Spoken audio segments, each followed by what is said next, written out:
Hey folks, my name is Jürgen, aka and I'm proud of it, and Destiny has brought you to my channel today to have a look at a complete set of the Dark, which for, I don't know whatever reason, is in this Betrayers of Kamigawa deck box.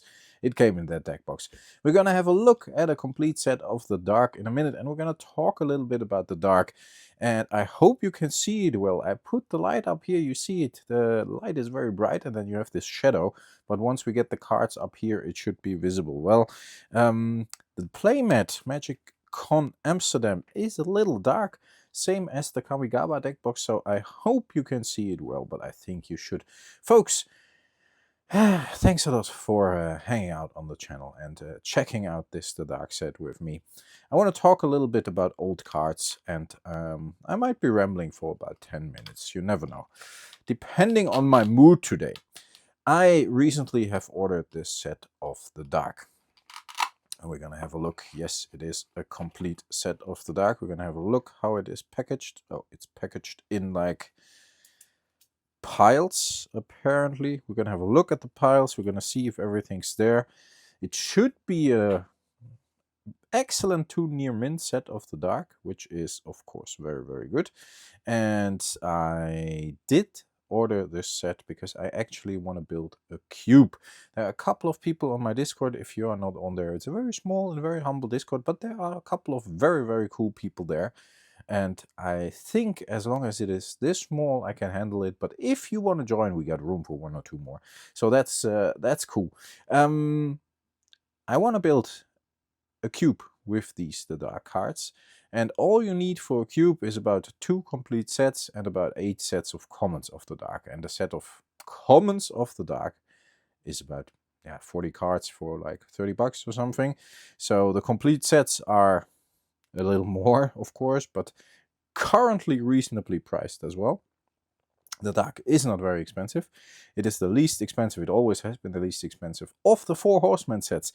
And I don't know why, because it's an awesome set. No, I know why, because it has been printed a little more than Arabian Nights, Antiquities, and Legends, of course. But still, don't think the Dark is printed to oblivion. I seriously doubt that. And I think we got the print runs, and Dark is, yeah, it's still rarer than you might think. Especially the chase cards, like the Goblin Wizard, the Blood Moon, and the Preacher, and so on. Gonna have a look at those. It's a fucking iconic set. I love the Dark. It was one of the first sets I actually was able to buy boosters of. I think for most of us who started like in 94, something around that time. And it is really, really iconic.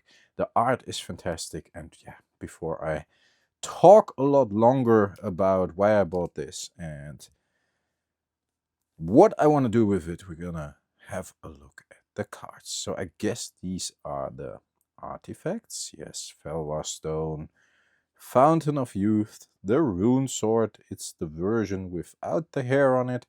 I think there is a version of this card with a hair on it printed. So that's not, there are a couple of variants in the Dark, not a lot. I think 3 or something.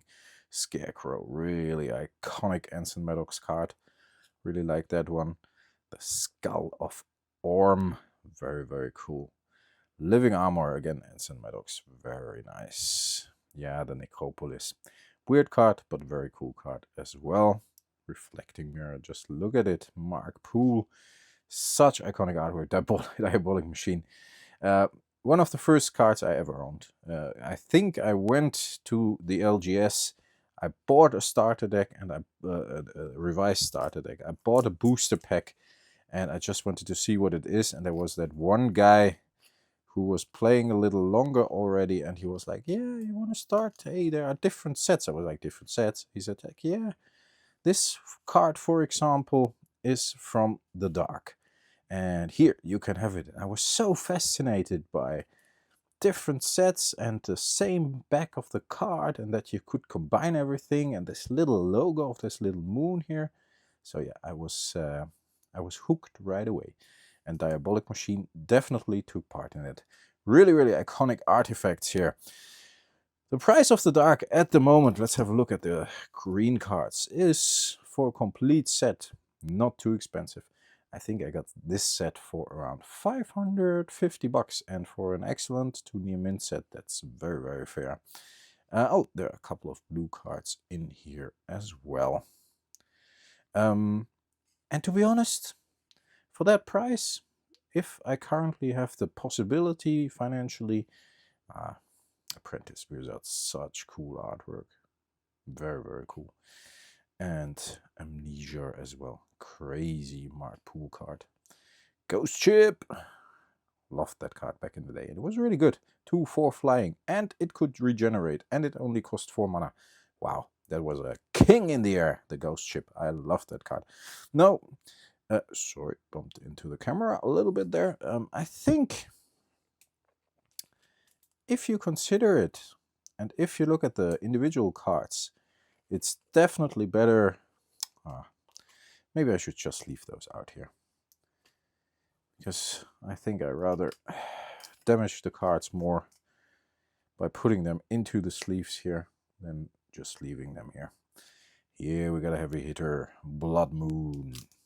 No, I think if you consider it, and if you consider that this card at a certain point was like 100 bucks, 120 bucks, now I think it's around 40, 50. Yeah, if you got a couple of those cards, you actually can just buy a set for like 500 bucks, and you don't have to buy a Neo Mint one. So yeah, if the Preacher is already 30, 40 bucks, Blood Moon, and a couple of Goblin Wizard, let's see if he's in here. Cards like this, Ball Lightning, are a couple of bucks as well. Tree Folk is a couple of bucks. I think it's a rare.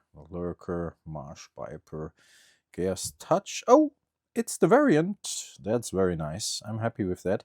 The variant of Gear's Touch means that the whole text is a little bit placed to the left, as you can see here, like outside the text box and almost at the border of the card.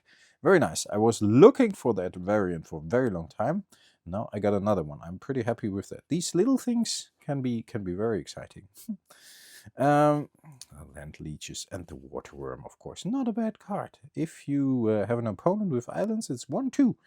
Back in the day, right out of the gate, that wasn't too bad because most creatures had 1/1. Blue cards, love those. Let's see what we have here. The Dance of Many. Just look at that artwork. Sandra Everingham. Very, very cool.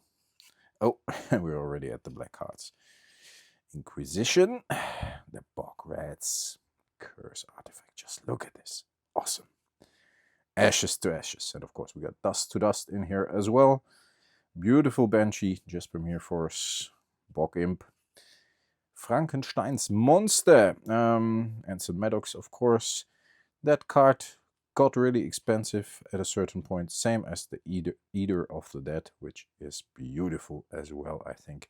I've seen an artist proof set of 4 artist proofs with like a big picture of the Eater of the Dead. Like one card, one card, one card, one card. Was looking so cool. I love these things. Yeah, iconic cards. So the price of this set is reasonably fair, and it's a rather small set, around 100 cards. But how long do you... Mailadress, Christ, such a cool card. Jeff A. Mangus, very, very cool. Christopher Rush art, very cool as well. I'm getting inspired. Drew Tucker, of course, here. Quinton Hoover, very nice Preacher. I think it's my 4th or 5th Preacher, so I should have a playset now.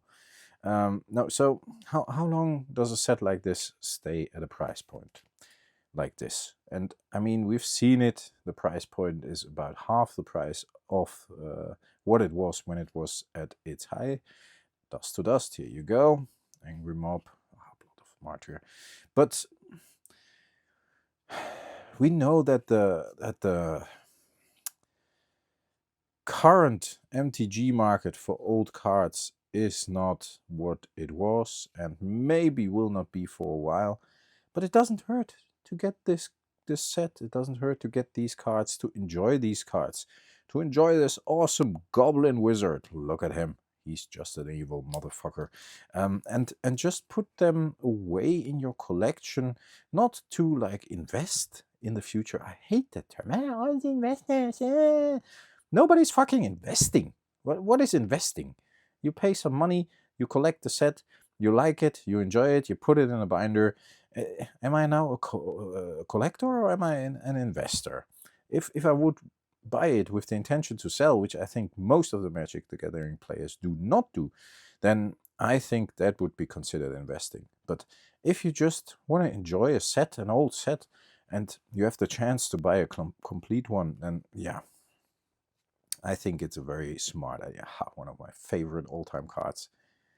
Yeah, one of my best buddies has played this card against me so much. It was his card. He was just burning everything with a pure red deck. Very, very cool mana clash. Really beautiful card as well by Mark Tedin. Exorcist is fucking awesome as well by Drew Tucker. Such cool cards in here. Such iconic cards. So yeah, it might be a good idea to have a look at these sets, to have a look at the possibility of just picking up one here or there while the market is low. And how low can it go? I mean, it's a complete set of the dark. It's super iconic. It's more than 30 years old, or around 30 years old. It has the Goblin Hero in it. He's an enormous hero. It has a Goblin Shrine in it. Also very cool. A Goblin Rock Sled. No, I'm just kidding. But these cards, I mean, isn't cleansing even like... No. Is it culturally unaccepted? I don't know. No, that was cleanse, I think. I'm not sure. Here, one of my favorite cards as well. All-time favorites. The Merfolk Assassin. Combine that with the War Barge. Give people or creatures island walk and then tap the Merfolk Assassin. Look at him emerging from the water. Sinking ship behind him. Doesn't get any cooler than this. More iconic. Mind Bomb. I even played this card in a deck. Because if people didn't want to discard cards, then it dealt damage. And even if they discarded the cards, it cost them cards. So it's not bad. It's direct damage for blue, more or less. Psychic Elegy, one of my all-time favorite artworks. Really, really cool card. Yeah. Folks, I repeat myself, but I would say here's my ex. Yes, that's how it goes sometimes. I would say get yourself a couple of these cards. Get yourself a set, a nice The Dark set. I mean, it's the most available set of the Four Horsemen. And yeah, like I said, even if you want to build a cube, I'm going to make a video about building a cube. A couple of people on my Discord, as I said, are inspiring me to do so, pushing me to do so. Look at that creepy, creepy girl. And I really want to do it, which I will, of course. But yeah, I need time. I always need time. Ha! One of the biggest guys out there back in the day. Look at that piece of art. Isn't this fantastic? Mark Tedin as well. Really, really awesome. Mana Vortex, very cool as well.